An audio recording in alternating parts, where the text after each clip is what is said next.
নমস্কার বন্ধুরা, welcome to সিনে ইনসাইড। ভোলে বাবা পার্কারেগা ধারাবাহিকের আজকের পর্বে আপনারা দেখবেন ঝিল মাথা ঘুরে পড়ে যেতে গেলে সাক্ষ্য ছুটে এসে ঝিলকে ধরে সোফায় বসায়।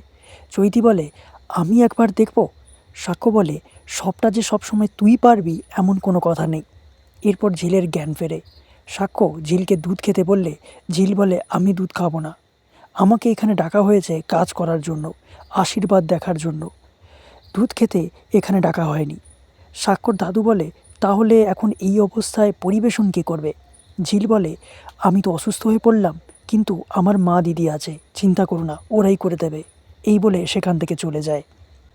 এরপর সাক্ষ্যকে সাক্ষর বাবা নীলাঞ্জনবাবু বলে, তুই যে চৈতিকে বিয়ে করার সিদ্ধান্ত নিয়েছিস, এই সিদ্ধান্ত কি সঠিক বলে মনে করিস? সাক্ষ্য বলে, হ্যাঁ। আর ঝিলের কথা ভেবে আমি আর সময় নষ্ট করতে চাই না। ও একটা অশিক্ষিত এবং অত্যন্ত জেদি মেয়ে, সবাইকে সবসময় শুধু অপমানই করে যায়।